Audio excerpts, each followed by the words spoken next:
Dear students, our today's topic is components of public debt in India. अभी तक हमने बहुत सा पब्लिक डेब्ट के बहुत से कॉन्सेप्ट्स के बारे में डिस्कशन किया है।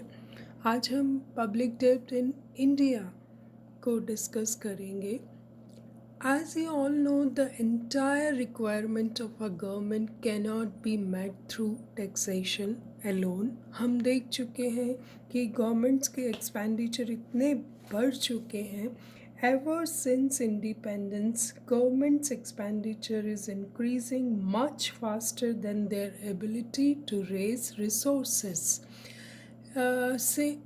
That's why the government of India takes loans to secure national objectives. Taxation और borrowing दो ही मेजर सोर्सेस हैं पब्लिक डेब्ट के। और रिसोर्सेज जो चाहिए रेवेन्यू रेज करने के लिए, टैक्सेशन की अपनी लिमिटेशंस हैं। हम इसको डिटेल में पढ़ चुके हैं, चाहे डेवलपिंग नेशंस हों चाहे डेवलप्ड हों, सभी इकोनॉमीज़ में क्या प्रॉब्लम है कि there are certain limits beyond which taxation can not be raised.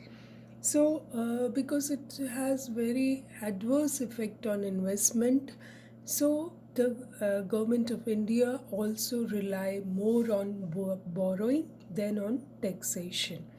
अगर हम constitutionally देखें तो Government of India can borrow upon the security of the Consolidated Fund of India within the limits as fixed by the government.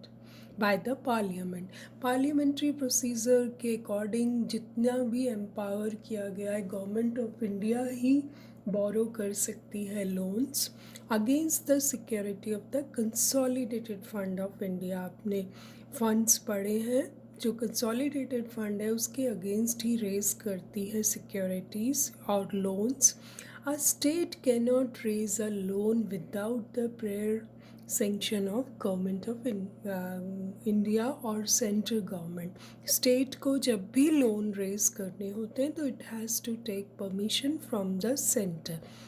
और reserve bank of India वो agent है with it works both for the central and state governments in all डेब्ट operations. तो RBI वो institute है जो proper guidance देता है इन दोनों गवर्नमेंट्स को, हाँ, about the timings, interest rate structure कैसा होना चाहिए, टर्म्स कंडीशंस कैसी होनी चाहिए, and the amount of loan to be raised from the market, from the local market, from the external markets. तो ये सारी गाइडेंस जो मिलती है गवर्नमेंट को वो आरबीआई ही टाइम टू टाइम अवेलेबल कराता है. तो हम देखते हैं कि आरबीआई बहुत इम्पॉर्टेंट पोजीशन, और उसके बहुत सारे फंक्शंस और भी हैं, पर it is also one of the major function of the RBI. फिर हम देखते हैं कि पब्लिक डेब्ट is classified in 3 major groups. India के कौन कहाँ से, एक तो इंटरनल डेब्ट से रेज करता है रिसोर्सेज, दूसरा एक्सटर्नल डेब्ट से, and the third very important is also outstanding liabilities. हम इन तीनों के बारे में डिटेल में पढ़ते हैं कि इंटरनल डेब्ट में इंडिया में कौन कौन से कॉम्पोजिशन कैसे है.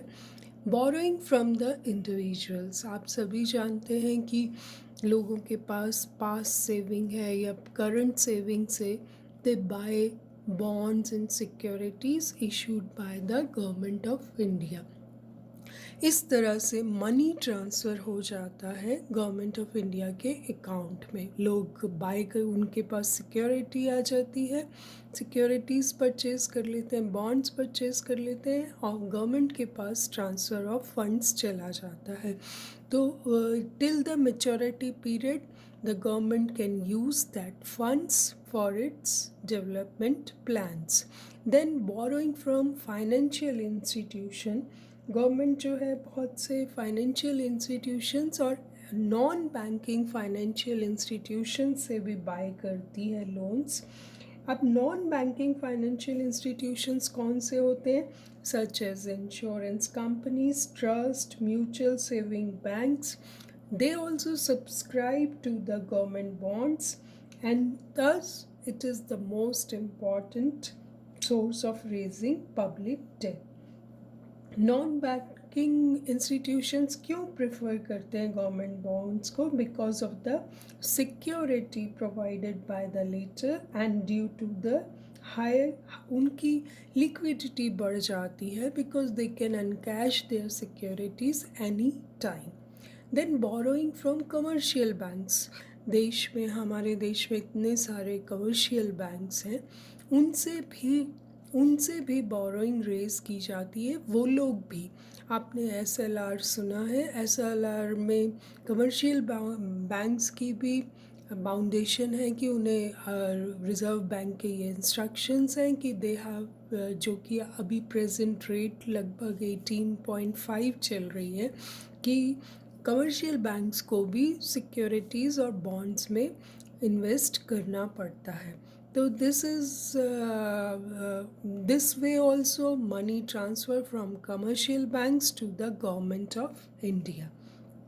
देन कमर्शियल बैंक्स भी उस पैसे क्रिएशन, उनका जो मेन मकसद होता है क्रिएशन ऑफ क्रेडिट, तो वो भी हो जाता है. And secondly they have secured balance in the form of securities. उनकी लिक्विडिटी बनी रहती है जिसकी कि सबसे ज़्यादा ज़रूरत होती है.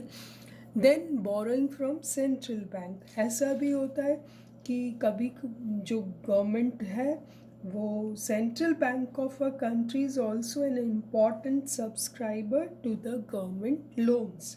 Central Bank also purchases bonds of the government, both central government and the state governments.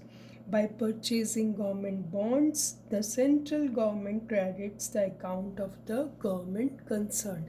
इस तरह से हम देखें तो इंटरनल डेट रेज करने के 4 वो हैं possibilities हैं, through the borrowing from individuals, borrowing from non-banking financial institutions also, financial institutions also, and borrowing from commercial banks, and then last is borrowing from the central bank.